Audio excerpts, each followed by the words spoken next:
Hello friends, मैं अनंत कुमार आप सभी का स्मार्ट स्टडी में स्वागत है। कैसे हैं आप लोग? उम्मीद करते हैं आप सभी अच्छे होंगे। हम लोग देख रहे हैं एनसीईआरटी सार संग्रह, जो महेश कुमार बनवाल सर का जो आपका वन लाइनर बुक आता है, जिसमें 6 से लेकर 12 तक के जो है सभी क्वेश्चन को इसमें सम्मिलित किया गया है वन लाइनर फॉर्म में। तो एनसीईआरटी सार संग्रह हम लोग देख रहे हैं भारतीय राज्य व्यवस्था यानी इंडियन पॉलिटी को देख रहे हैं। इससे पहले भी अलग अलग वीडियो के माध्यम से अलग अलग टॉपिक को आपको कराया गया है। अगर अभी तक आपने उस टॉपिक को नहीं देखा है तो जस्ट जाइए प्लेलिस्ट में, वहाँ इंडियन पॉलिटी के नाम से जो है आपका प्लेलिस्ट बना हुआ है, वहाँ से 1 बाय 1 करके सभी वीडियो को देख लीजिए। ठीक है, आज के वीडियो में हम लोग क्या कौन सा टॉपिक देखने वाले हैं, चलिए आगे बढ़ते हैं। आगे जाने से पहले अगर चैनल पर नए हैं तो चैनल को सब्सक्राइब कर लीजिए, जिससे नोटिफिकेशन जो है आपके पास पहले पहुंचेगा कि पढ़ाई से रिलेटेड जो है इस चैनल पर कौन कौन से वीडियो डाला जा रहा है। ठीक है, और वीडियो को ज़्यादा से ज़्यादा आप लोग शेयर कीजिए। आज हम लोग बहुत ही इंपॉर्टेंट चैप्टर पढ़ने वाले हैं। चलिए देखते हैं कौन सा चैप्टर है। आज हम लोग का चैप्टर है संसद। संसद बहुत ही इंपॉर्टेंट चैप्टर है। इस चैप्टर से जो आपका हर एग्जाम में क्वेश्चन पूछता है, इसलिए आप लोग लास्ट तक बने रहिएगा। संसद से जितने भी अनुच्छेद भी है उस लास्ट में आपको बताया जाएगा। चलिए देखते हैं इस संसद जो है पार्लियामेंट, इस चैप्टर से आपका पहला क्वेश्चन क्या दिया हुआ है स्क्रीन पर। तो इस चैप्टर का पहला क्वेश्चन दिया हुआ है कि संसद से कि संविधान के किस अनुच्छेद के अंतर्गत धन विधेयक को परिभाषित किया गया है। तो धन विधेयक को अनुच्छेद 110 के द्वारा जो है परिभाषित किया गया है। लोकसभा अध्यक्ष अपना त्यागपत्र किसे सौंपता है। तो लोकसभा उपाध्यक्ष को जो है अपना त्यागपत्र सौंपता है कौन? तो लोकसभा अध्यक्ष। संविधान के अनुच्छेद 82 के अनुसार लोकसभा की सीटों का राज्यों के मध्य आवंटन किस वर्ष की गणना के आधार पर किया गया है। तो यह गणना जो है वर्ष 1971 के जनगणना के आधार पर किया गया है। नेक्स्ट दिया हुआ है कि भारत में लोकसभा अध्यक्ष लोकसभा सदस्यों में से ही चयनित किया जाता है। नेक्स्ट क्वेश्चन कि राज्यसभा की एकांतिक शक्ति के अंतर्गत कौन सा अनुच्छेद आता है। तो अनुच्छेद 249 जो है राज्यसभा के अंतर्गत यह शक्ति के अंतर्गत आता है। संविधान की चौथी अनुसूची किस प्रकार के प्रावधान है।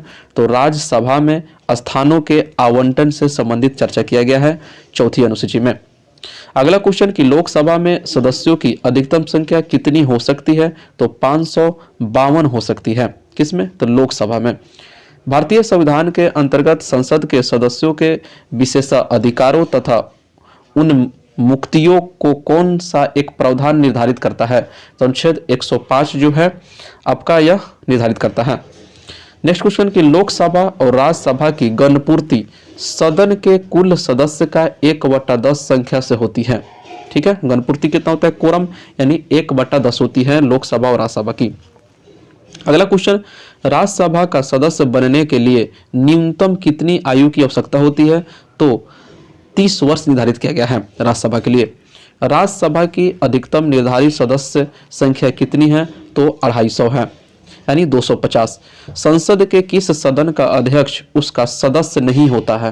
तो राज्यसभा का जो सदस्य जो होता है, मैंने अध्यक्ष जो होता है उस संसद का वो सदस्य नहीं होता है। भारतीय संविधान का कौन सा अनुच्छेद संसद को अंतर्राष्ट्रीय समझौता को लागू करने के लिए विधि निर्माण करने की शक्ति प्रदान करता है। तो अनुच्छेद 253। कौन सा अनुच्छेद? 253। नेक्स्ट क्वेश्चन कि भारतीय संसद में राष्ट्रपति और संसद के दोनों सदन लोकसभा एवं राज्यसभा सम्मिलित होते हैं। संसद में कौन कौन सम्मिलित होते थे? राष्ट्रपति और लोकसभा और राज्यसभा। लोकसभा में राज्यवार सीटों का आवंटन वर्ष 1971 की जनगणना पर आधारित है और यह निर्धारण किस वर्ष तक यथावत रहेगा। तो वर्ष 2026 तक यह रहने वाला है। चलिए नेक्स्ट क्वेश्चन का पहला क्वेश्चन क्या दिया हुआ है। लोकसभा के सदस्यों की संख्या 525 से बढ़ाकर 545 किस संविधान संशोधन द्वारा कर दी गई थी। तो 31वें संविधान संशोधन के द्वारा। लोकसभा को कार्यकाल पूरा होने के पहले किसके द्वारा भंग किया जा सकता है। तो प्रधानमंत्री की अनुशंसा पर राष्ट्रपति के द्वारा इसे भंग किया जा सकता है। अगला क्वेश्चन, किस राज्य में लोकसभा में अनुसूचित जनजातियों के लिए सर्वाधिक सीटें आरक्षित है। तो आपका मध्य प्रदेश। ठीक है, मध्य प्रदेश। ठीक है, लोकसभा का कार्यकाल आपातकाल की घोषणा के दौरान एक बार में 1 वर्ष तक के लिए बढ़ाया जा सकता है। लोकसभा में 2 आंग्ल भारतीय सदस्य कौन मनोनीत करता है। तो भारत के राष्ट्रपति। 104वें संविधान संशोधन अधिनियम 2019 के द्वारा आंग्ल भारतीय संविधान से संबंधित व्यवस्था को निर्धारित तिथि 25 जनवरी 2020 से आगे नहीं बढ़ाया गया है। किसके? तो 104वें संविधान संशोधन अधिनियम 2019 के द्वारा आंग्ल भारतीय सदस्यों से संबंधित व्यवस्था को 2020 यानी 25 जनवरी 2020 से आगे नहीं बढ़ाया गया है। नेक्स्ट क्वेश्चन कि लोकसभा चुनाव में निर्वाचित होने के लिए किसी व्यक्ति की न्यूनतम आयु कितनी निर्धारित की गई है? तो 25 वर्ष निर्धारित की गई है लोकसभा के लिए। वहीं राज्यसभा के लिए हम लोग देखें पीछे 30 वर्ष। लोकसभा व राज्यसभा के सर्वाधिक प्रतिनिधि भारत के किस राज्य से आते हैं? तो उत्तर प्रदेश से जो है सबसे ज्यादा आता है। उत्तर प्रदेश के पश्चात लोकसभा में सर्वाधिक सीटें किस राज्य में हैं? तो आपका महाराष्ट्र में है, जो कि 48 सीट है वहां। राज्यसभा एक अस्थायी सदन है क्योंकि इसे विघटित यानी समाप्त नहीं किया जा सकता। अगला क्वेश्चन कि क्षेत्रफल के दृष्टि से सबसे बड़ा लोकसभा निर्वाचन क्षेत्र कौन सा है? तो लद्दाख है। भारत के संचित निधि पर भारतीय खर्च के बारे में थोड़ा जान लेते हैं। संचित निधि से किसका किसका मैंने वेतन दिया जाता है? तो राष्ट्रपति का वेतन संचित भारत के संचित निधि से दिया जाता है और भत्ते एवं उससे संबंधित अन्य खर्च भी राष्ट्रपति को संचित निधि से दिया जाता है, भारत की संचित निधि। राज्यसभा के सभापति, उपसभापति, लोकसभा के अध्यक्ष और उपाध्यक्ष का भी वेतन और भत्ता जो है आपका भारत के संचित निधि से ही दिया जाता है। ऐसे ऋण या भार जिनका दायित्व भारत सरकार पर हो, उच्चतम न्यायालय के न्यायाधीशों के वेतन, भत्ते, पेंशन और उच्च न्यायालय के न्यायाधीशों का भी पेंशन जो है आपका भारत के संचित निधि के द्वारा, याद रखिएगा, उच्च न्यायालय के न्यायाधीशों का पेंशन जो है भारत के संचित निधि से दिया जाता है। भारत के नियंत्रक एवं महालेखा परीक्षक का वेतन भी, भत्ते भी और पेंशन भी संचित निधि से दिया जाता है। और ऐसे अन्य खर्च जो संविधान अथवा संसद द्वारा, ठीक है, निर्मित किसी विधि द्वारा इस संबंध में भारित घोषित किया जाए, उसका भी जो है संचित निधि से दिया जाता है। अगला क्वेश्चन कि परिसीमन के पश्चात उत्तर प्रदेश में मतदाताओं की संख्या की दृष्टि से सबसे बड़ा लोकसभा क्षेत्र कौन सा है? तो उन्नाव, जो कि उत्तर प्रदेश में है। लोकसभा का पहला आम चुनाव किस वर्ष हुआ था? तो 25 अक्टूबर 1951 से 21 फरवरी 1952 के मध्य हुआ था। ठीक है, 1951 से 1952 के मध्य हुआ था पहला आम चुनाव। इस डेट को आप याद रखिएगा। यदि लोकसभा के सभी सदस्य बहुमत से संकल्प पारित कर दे तो लोकसभा अध्यक्ष को उसके कार्यकाल की समाप्ति के पूर्व उसके पद से हटाया जा सकता है। अगला क्वेश्चन कि एक वर्ष में लोकसभा के कम से कम कितने सत्र बुलाए जाते हैं? तो 2 सत्र बुलाए जाते हैं। कितने? 2 सत्र बुलाए जाते हैं। लोकसभा में बिहार में 40 सीट है को आवंटित सीटें किन 2 राज्यों को आवंटित सीटों के योग के बराबर है? तो छत्तीसगढ़ में आपका 11 गो है और मध्य प्रदेश में लोकसभा सीट कितना है? 29 गो। ठीक है, जो कि दोनों को अगर मिला दिया जाए तो बिहार के बराबर हो जाएगा और बिहार में 40 है। राज्यसभा के सदस्यों का कार्यकाल कितने वर्ष का होता है? तो आपका 6 वर्षों का होता है। फिर नोट के तौर पर दिया हुआ है कि प्रोटेम स्पीकर की नियुक्ति राष्ट्रपति के द्वारा की जाती है तथा उसका कर्तव्य नवनिर्वाचित लोकसभा सदस्यों को शपथ दिलाना है। प्रोटेम स्पीकर का क्या काम है? तो नवनिर्वाचित जो लोकसभा सदस्य होता है उसे शपथ दिलाता है। ठीक है, लोकसभा अध्यक्ष यानी स्पीकर अपने निर्णायक मत का प्रयोग कब करता है? तो किसी विधेयक या प्रस्ताव के पक्ष एवं विपक्ष में अगर बराबर मत की होने की स्थिति में जो है लोकसभा अध्यक्ष जो अपना मत प्रदान करता है। लोकसभा के प्रथम अध्यक्ष कौन थे? तो जीवी मावलंकर जो है प्रथम अध्यक्ष थे। लोक लेखा समिति नियंत्रक एवं महालेखा परीक्षक के रिपोर्ट की जांच करती है तथा उस पर अंतिम रिपोर्ट तैयार करने के संसद के पटल पर रखती है। ठीक है, तो लोक लेखा समिति जो है क्या करती है? तो नियंत्रक एवं महालेखा परीक्षक की रिपोर्टों की जांच करती है। प्राक्कलन समिति का कार्यकाल कितना होता है? तो 1 वर्ष का होता है, याद रखिएगा। राज्यसभा के सदस्य किसके द्वारा चुने जाते हैं? राज्यों की विधान सभाओं के द्वारा। ठीक है, राज्य के विधानसभा के द्वारा। विशेषाधिकार समिति में दोनों सदनों से कुल कितने सदस्य होते हैं? तो 25। लोकसभा से 15 और राज्यसभा से 10 सदस्य होते हैं। किसमें? तो विशेषाधिकार समिति में। संसद में सरकारी विधेयक मंत्री द्वारा जबकि गैर सरकारी विधेयक मंत्री के अतिरिक्त किसी भी सदस्य द्वारा प्रस्तुत किया जा सकता है। ये नोट के तौर पर आपका दिया हुआ है। चलिए अगला क्वेश्चन क्या दिया हुआ है कि राष्ट्रपति द्वारा राज्यसभा में कितने व्यक्ति को मनोनीत किए जाते हैं? तो 12। राज्यसभा के लिए नामांकित होने वाली प्रथम अभिनेत्री कौन थी? तो नरगिस दत्त, ठीक है, जो कि राज्यसभा सदस्य थी 1980 से 1986। लोकसभा की प्रथम महिला अध्यक्ष कौन थी? तो मीरा कुमार, जो कि 2009 से जून 2014 तक रही। राज्य विधानसभा में कोई भी धन विधेयक राज्य के राज्यपाल की संतुति के बिना या अनुमति के बिना प्रस्तुत नहीं किया जा सकता। अच्छा, वे प्रथम लोकसभा अध्यक्ष कौन थे जिनके विरुद्ध लोकसभा में अविश्वास प्रस्ताव लाया गया था? तो वह जीवी मावलंकर थे। इनके जो द्वारा जो है इन पर अविश्वास प्रस्ताव लाया गया था सर्वप्रथम। लोकसभा का सचिवालय किसके नियंत्रण में होता है? तो लोकसभा अध्यक्ष के नियंत्रण में होता है। भारतीय राजनीतिक व्यवस्था में कौन सर्वोच्च है? तो संविधान जो है आपका सर्वोच्च है। भारत की संचित निधि पर कौन सा व्यय भारित नहीं होता? तो भारत के प्रधानमंत्री के वेतन और भत्ते जो है ये भारित नहीं होते हैं। चलिए अगला क्वेश्चन, धन विधेयक संसद के किस सदन में पुनः स्थापित किया जाता है? तो केवल लोकसभा में जो है यह स्थापित किया जाता है धन विधेयक को।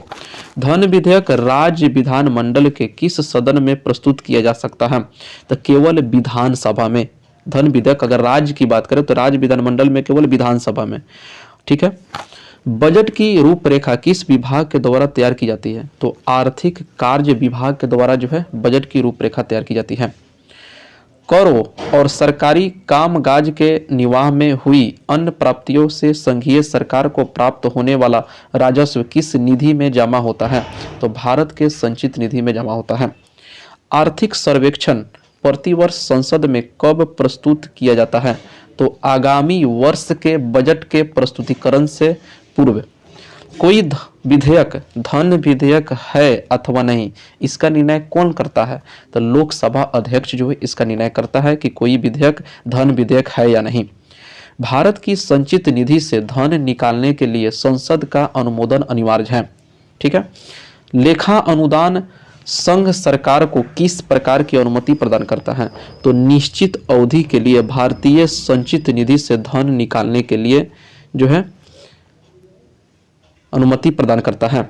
चलिए अगला क्वेश्चन, अब यहाँ आपका साधारण विधेयक और धन विधेयक की अगर हम तुलना करते हैं तो सबसे पहले अगर हम बात करें तो वही साधारण विधेयक और लोकसभा थोड़ा आपका छोटा साइज में है, आप लोग एडजस्ट कर लीजिएगा, ठीक है। देख लीजिएगा, साधारण विधेयक में दिया हुआ है कि लोकसभा या राज्यसभा में कहीं भी प्रस्तुत किया जा सकता है। क्या? साधारण विधेयक जो या तो लोकसभा में प्रस्तुत कीजिए या राज्यसभा में, कहीं भी आप प्रस्तुत कर सकते हैं। लेकिन अगर हम बात करें धन विधेयक को, तो धन विधेयक जो है केवल आपका लोकसभा में ही प्रस्तावित किया जाता है, ठीक है। उसके बाद मंत्री अथवा गैर सरकारी सदस्य दोनों द्वारा प्रस्तुत किया जा सकता है। क्या? साधारण विधेयक या मंत्री हो या गैर सरकारी सदस्य हो, उसके दोनों के द्वारा जो है प्रस्तावित कर सकता है। लेकिन धन विधेयक की अगर हम बात करें तो इसे केवल सरकार के किसी मंत्री द्वारा प्रस्तुत किया जा सकता है। कौन? तो धन विधेयक। अगला 3 नंबर में, इसे सदन यानी साधारण विधेयक को सदन में प्रस्तुत करने से पहले राष्ट्रपति की अनुमति क्या है? आवश्यक नहीं है। लेकिन धन विधेयक की अगर बात करें तो इसे सदन में राष्ट्रपति के संतुति से ही पुनः स्थापित किया जा सकता है। किसे? धन विधेयक को। 4 नंबर आपका दिया हुआ है कि साधारण विधेयक राज्यसभा द्वारा संशोधित या अस्वीकृत किया जा सकता है, लेकिन वहीं धन विधेयक जो है राज्यसभा के द्वारा संशोधित या अस्वीकृत नहीं किया जा सकता। 5 नंबर पॉइंट में दिया हुआ है कि साधारण विधेयक राज्यसभा अधिकतम 6 माह के लिए रोक सकती है, लेकिन वहीं धन विधेयक के केस में राज्यसभा 14 दिन तक ही मात्र रोक सकता है। वहीं 6ठा फिर दिया हुआ है साधारण विधेयक में कि साधारण विधेयक राज्यसभा में भेजने के लिए लोकसभा अध्यक्ष के द्वारा प्रमाणित किए जाने की आवश्यकता नहीं है। वहीं धन विधेयक जो है लोकसभा अध्यक्ष के द्वारा धन विधेयक के रूप में प्रमाणित किए जाने की आवश्यकता है, ठीक है, कि यह धन विधेयक है या नहीं, लोकसभा के द्वारा जो है प्रमाणित किया जाता है। 7 नंबर पॉइंट आपका दिया हुआ है कि साधारण विधेयक दोनों सदनों में असहमति की स्थिति में राष्ट्रपति दोनों सदनों की संयुक्त बैठक बुला सकता है और इसे दोनों सदनों में पारित होने के बाद राष्ट्रपति के हस्ताक्षर के लिए भेजा जा सकता है। और वहीं धन विधेयक जो है दोनों सदनों के बीच असहमति का कोई अवसर ही नहीं होता, इसलिए संयुक्त बैठक का कोई प्रावधान नहीं है। किसमें? तो धन विधेयक में। इसे केवल लोकसभा से पारित होने के बाद राष्ट्रपति के हस्ताक्षर के लिए भेजा सकता है। ठीक है। वहीं 8 नंबर पॉइंट में दिया हुआ है कि साधारण विधेयक लोकसभा में अस्वीकृत होने पर सरकार को त्याग पत्र देना पड़ सकता है यदि इसे मंत्री ने प्रस्तुत किया हो। वहीं धन विधेयक जो है यह विधेयक लोकसभा में अस्वीकृत होने पर सरकार को त्याग पत्र देना पड़ता है। ठीक है।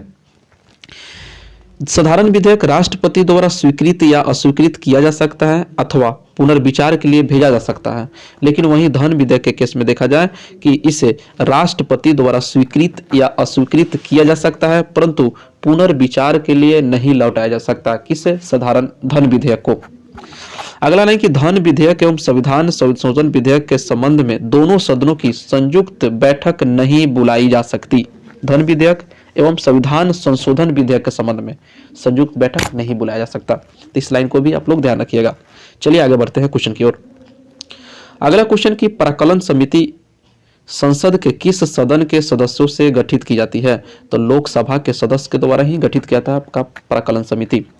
कोई भी कानूनी विधेयक संसद के किस सदन में प्रस्तुत किया जा सकता है? तो संसद के किसी भी सदन में, या तो लोकसभा हो या राज्यसभा में आप प्रस्तुत कर सकते हैं। भारतीय संसद के दोनों सदनों की संयुक्त बैठक साधारण विधेयक तथा वित्त विधेयक दोनों के संबंध में हो सकती है। अगला क्वेश्चन कि संसद के 2 सत्रों के मध्य अधिकाधिक माने कितने समय का माने अंतराल होना चाहिए? तो 6 माह का अंतराल होना चाहिए। आकस्मिक निधि को राष्ट्रपति कैसे खर्च कर सकते हैं? तो बिना संसदीय स्वीकृति के खर्च कर सकते हैं राष्ट्रपति आकस्मिक निधि को। लोकसभा में विधेयक पर आम बहस किस वाचन में होती है? तो द्वितीय वाचन में होती है आम बहस। कटौती प्रस्ताव को और किस अन्य नाम से जानाता है? तो समापन प्रस्ताव के नाम से भी जानाता है कटौती प्रस्ताव को। यदि कोई धन विधेयक लोकसभा द्वारा स्वीकृत कर दिया जाए तो राज्यसभा इसे अधिक से अधिक कितनी अवधि तक रोक सकती है? तो 14 दिन तक रोक सकती है। यदि वार्षिक संघीय बजट लोकसभा द्वारा पारित न हो तो प्रधानमंत्री अपनी मंत्रिपरिषद सहित त्याग पत्र दे देता है। अगला क्वेश्चन कि लोकसभा तथा राज्यसभा के संयुक्त अधिवेशन की अध्यक्षता कौन करता है? तो लोकसभा अध्यक्ष करता है। संसद की किस समिति में राज्यसभा का प्रतिनिधित्व नहीं होता? तो प्राक्कलन समिति में जो है राज्यसभा का प्रतिनिधि नहीं होता है, केवल यह लोकसभा के सदस्य ही होते हैं प्राक्कलन समिति में। अंतर्राष्ट्रीय संधियों को भारत के किसी भाग अथवा संपूर्ण भारत में लागू करने के लिए संसद कोई भी कानून बना सकती है बिना किसी राज्य के सहमति से। अगला लाइन कि संसद की लोक लेखा समिति का प्रमुख कार्य शासन के वित्तीय लेखा एवं विनिमय तथा नियंत्रण महालेखा परीक्षक के रिपोर्ट की परीक्षण करना है। फिर से देख लेते हैं संसद की लोक लेखा समिति का प्रमुख कार्य क्या है? तो वह वित्तीय लेखा एवं विनिमय तथा नियंत्रण महालेखा परीक्षक की रिपोर्टों की जांच कौन करता है? तो लोक लेखा समिति। ठीक है। नेक्स्ट क्वेश्चन कि भारतीय संसद किसके माध्यम से प्रशासन पर नियंत्रण करती है? तो संसदीय समितियों के माध्यम से जो है नियंत्रण करती है। चलिए अगला क्वेश्चन कि वर्तमान में राज्यसभा में 245 सदस्य हैं जिसमें से 229 सदस्य राज्यों से और 4 सदस्य संघ राज्य यानी केंद्र शासित प्रदेशों से चुनकर आते हैं तथा 12 सदस्य राष्ट्रपति द्वारा मनोनीत किए जाते हैं। सरकार द्वारा लोकसभा में अपना बहुमत सिद्ध करने के लिए कौन सा प्रस्ताव रखा जाता है? तो विश्वास प्रस्ताव रखा जाता है। भारतीय संसद के दोनों सदनों की संयुक्त बैठक किस विधेयक पर हुई थी? तो यह दहेज उन्मूलन विधेयक पर हुई थी। कब? 1961 में। दहेज उन्मूलन विधेयक वर्ष 1961 में। चलिए अगला क्वेश्चन, लोक लेखा समिति अपनी रिपोर्ट किसे प्रस्तुत करती है? तो लोकसभा अध्यक्ष को प्रस्तुत करती है। संसद में लोक लेखा समिति के अध्यक्ष की नियुक्ति किसके द्वारा की जाती है? तो लोकसभा के अध्यक्ष के द्वारा किया जाता है। संसद हो या विधानसभा के किसी भी सदस्य की सदस्यता तब समाप्त समझी जाती है जब वह सदन को सूचित किए बिना ठीक है, किए बिना लगातार 60 दिन तक अगर अनुपस्थिति हो जाता है तो उसे जो है सदस्यता समाप्त की जा सकती है। संसद राज्य सूची के किसी विषय पर कानून कब बना सकती है? तो यदि राज्यसभा ऐसा संकल्प पारित करती है। किसी मंत्री के विरुद्ध विशेषाधिकार प्रस्ताव कब लाया जा सकता है? तो जब वह मंत्री किसी मामले के तथ्यों को रोकता है या तथ्यों का गलत वर्णन देता है। अगला क्वेश्चन कि संसद द्वारा वर्ष 1989 में निर्मित कानून के अनुसार एक नागरिक के वयस्क होने की आयु कितनी होनी चाहिए? तो 18 वर्ष होनी चाहिए। लोकसभा में शून्य काल की अवधि अधिक से अधिक कितनी हो सकती है? तो 1 घंटा की होती है। संसद में स्थगन प्रस्ताव लाने का उद्देश्य सार्वजनिक महत्व के अति आवश्यक मुद्दों पर बहस करना है। भारतीय संसद की संप्रभुता किसके द्वारा प्रतिबंधित है? तो न्यायिक समीक्षा से प्रतिबंधित है। संसदीय व्यवस्था में शून्य काल किस देश की देन है? तो भारत की देन है। शून्य काल की जो देन है, 0 आवर, भारत की ही देन है। संसद की कार्यवाही का प्रथम घंटा क्या कहलाता है? तो प्रथम घंटा आपका प्रश्न काल यानी क्वेश्चन आवर कहलाता है। चलिए, संसद से संबंधित आपका कुछ अनुच्छेद है, इंपॉर्टेंट, देख लेते हैं। पहला अनुच्छेद आपका 79 जो कि कहता है कि संसद का गठन होगा। इसकी चर्चा अनुच्छेद 79 में किया गया है। राज्यसभा की संरचना अनुच्छेद 80 में है और लोकसभा की संरचना 81 में है। तो संसद 79 में, राज्यसभा 80 में और लोकसभा 81 में कहा गया है। ठीक है, यह तीनों जो है इंपॉर्टेंट है आपका। प्रत्येक जनगणना के पश्चात पुनः समायोजन 82 में है। ठीक है, संसद के दोनों सदनों की अवधि की चर्चा अनुच्छेद 83 में किया गया है। संसद की सदस्यता के लिए क्या अर्हता होनी चाहिए? यह बात अनुच्छेद 84 में किया गया है। अगला कि संसद के सत्र या सत्रावसान एवं विघटन की चर्चा अनुच्छेद 85 में किया गया है। राष्ट्रपति का सदनों को संबोधित तथा संदेश देने का अधिकार किस अनुच्छेद में है? तो अनुच्छेद 86। राष्ट्रपति का विशेष संबोधन यानी अभिभाषण, तो राष्ट्रपति का अभिभाषण आपका अनुच्छेद 87 में है। इंपॉर्टेंट है आपका, याद रखिएगा। सदनों के संबंध में मंत्रियों और महान्यायवादी का अधिकार आपका अनुच्छेद 88 में है। और राज्यसभा का सभापति तथा उप सभापति की चर्चा किसमें है? तो 89 में है। राज्यसभा के उप सभापति के पद की रिक्ति, त्यागपत्र तथा पद से हटाया जाना किस अनुच्छेद में कहा गया है? तो 90 में। चलिए आगे लग रखते हैं। राष्ट्रपति के कर्तव्यों के निर्वहन अथवा सभापति के रूप में कार्य करने की उप सभापति अथवा अन्य व्यक्ति की शक्ति अनुच्छेद 91 में कहा गया है। जब राज्यसभा के सभापति अथवा उप सभापति को पद से हटाने का संकल्प विचाराधीन हो तब उसका पीठासीन न होना अनुच्छेद 92 में। लोकसभा का अध्यक्ष तथा उपाध्यक्ष की चर्चा अनुच्छेद 93 में कहा गया है। और लोकसभा अध्यक्ष तथा उपाध्यक्ष पद की रिक्ति, त्यागपत्र तथा पद से हटाया जाना अनुच्छेद 94 में कहा गया है। अगला अनुच्छेद दिया हुआ है कि अनुच्छेद 95 में कि लोकसभा उपाध्यक्ष अथवा किसी अन्य व्यक्तियों का लोकसभा अध्यक्षों के कर्तव्य के निर्वहन की शक्ति। अनुच्छेद 96 जब लोकसभा अध्यक्ष अथवा उपाध्यक्ष को पद से हटाने का संकल्प विचाराधीन हो तब उसका पीठासीन न होना, यह अनुच्छेद 96 में कहा गया है। सभापति व उपसभापति तथा अध्यक्ष व उपाध्यक्ष के वेतन और भत्ते की चर्चा अनुच्छेद 97 में किया गया है। संसद का सचिवालय किस अनुच्छेद में है? तो अनुच्छेद 98 में संसद का सचिवालय। ठीक है, सदस्यों द्वारा शपथ या प्रतिज्ञान यह अनुच्छेद 99 में है। और दोनों सदनों में मतदान रिक्तियों के होते हुए भी सदनों की कार्य करने की शक्ति तथा गणपूर्ति की चर्चा अनुच्छेद 100 में कहा गया है। स्थानों का रिक्ति होना अनुच्छेद 1 में। और संसद की सदस्यता के लिए निरर्हता किस पर है? तो अनुच्छेद 102 में। अनुच्छेद 103 में सदस्यों की अयोग्यता से संबंधित प्रश्नों पर निर्णय की बात कही गई है। और अनुच्छेद 104 में कहा गया है। तो अनुच्छेद 99 के अंतर्गत शपथ लेने या प्रतिज्ञान करने से पहले अहर्त न होते हुए अथवा निर्हर्त किए जाने पर भी सदन में बैठने तथा मतदान करने पर दंड, यह अनुच्छेद 104 में कहा गया है। तो ये सभी आपका था जो है संसद से रिलेटेड जो है आपका महत्वपूर्ण अनुच्छेद थे। सभी को आपको याद नहीं रखना है, कुछ कुछ इंपॉर्टेंट है जो हम बोले हैं कि आपको यह इंपॉर्टेंट है, उन सभी को आप लोग तो ध्यान ही रखिएगा। ठीक है। और इसी के साथ हम लोग का संसद चैप्टर जो है खत्म हो गया। वीडियो कैसा लगा कमेंट को जरूर बताइएगा और वीडियो को ज़्यादा से ज़्यादा आप लोग शेयर कीजिए, ठीक है। और चैनल को अभी तक सब्सक्राइब नहीं किया है तो चैनल को सब्सक्राइब कर लीजिए। पढ़ाई से रिलेटेड बहुत सारा वीडियो आपका आने वाला है, ठीक है। फिर मिलते हैं नेक्स्ट वीडियो में, तब तक वीडियो देखने के लिए धन्यवाद।